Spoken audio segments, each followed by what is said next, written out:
this lesson is Principal Tonny, the teacher. As we know very well that in physics and mathematics, we have a wonderful topic known as measurement and then the units of measurement.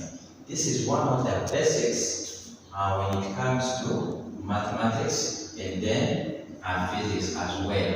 Today I want to look at the measurement of mass because we want to look at one of them, but don't forget that in measurements we have the measurements of time, measurements of length, measurements of volume, and so on.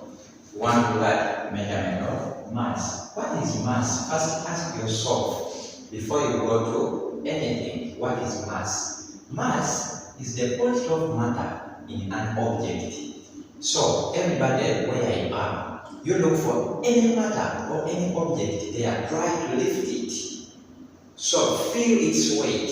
That is the quantity which is contained in it, which is considered as mass. Always, whenever we calculate mass, we have the SI unit or the System International Unit of mass is a kilogram, abbreviated as kg. Other units are grams, abbreviated as G, milligrams as mg, and then tons, etc. In a school laboratory, mass is measured by a special instrument called a beam balance.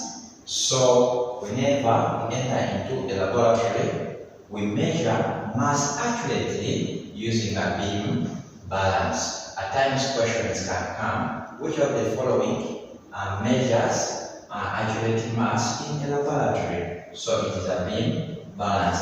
We have other instruments that can be used to measure mass, such as a triple balance and then electronic balance. Don't forget, electronic balance measures mass in the digital form. Okay, so in the measurements of mass, we have problems there. We have problems, but before we go to the problems, note the following. Before we go to the problems, note the following. We have what we call the conversion. We have what we call the conversion factors. We have what we call the conversion factors. 1 kg is equal to 1,000 grams. This means that every 1 kilogram is equivalent to 1,000 grams. Then 1 ton is equal to 1,000 kg. And every 1 ton or single ton is equivalent to 1,000 kilograms. Then 1 gram is equivalent to 1,000 milligrams. Therefore, these conversion factors should always be with you in your head before you tackle any problem concerning about measurement of mass. Let us look at the problems. Let us look at the problems, examples of the problems that may come. Problem number 1, change.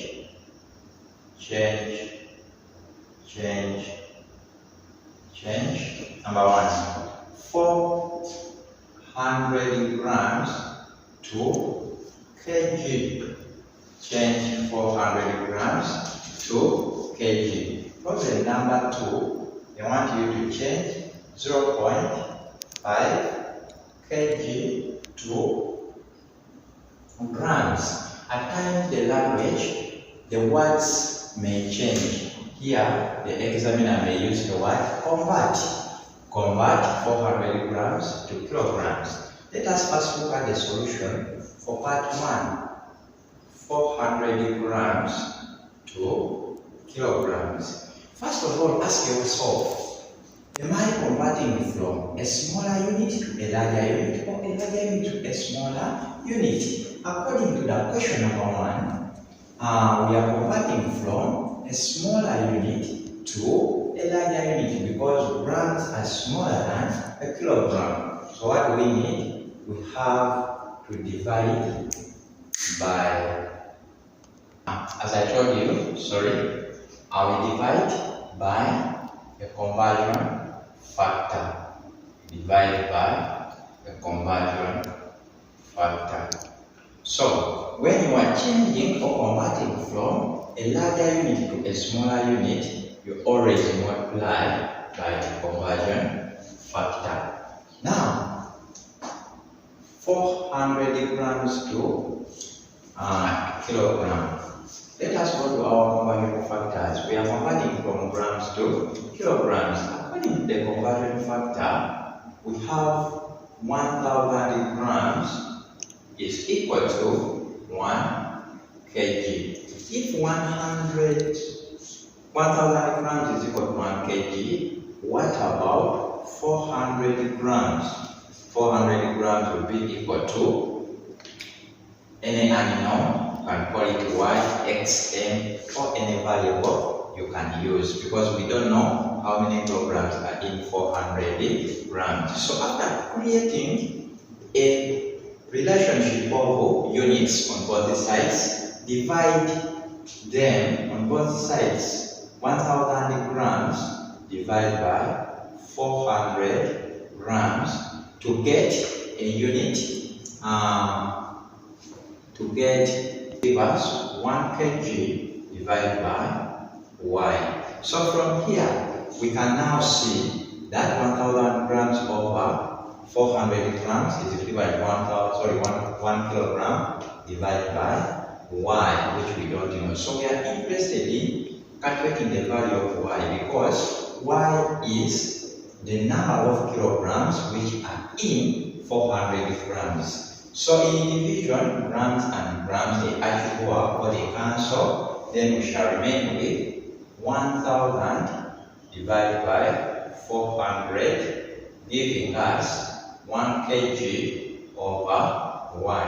So in math or physics, the moment we have two sides separated by equal signs, two fractions separated by equal sign, we always do what we call cross multiplication. So Y will come and multiply 1000, we shall get 1000 Y is equal to 1 kg times 400, 1 kg times 400. Don't forget we are looking for the value of what? Y. So divide both sides by 1000, divide both sides by 1000. Therefore, 1000 and 1000, they cancel. The value of Y will be equal to 1 kg times 400. This will give us 400 kilograms divided by 1000.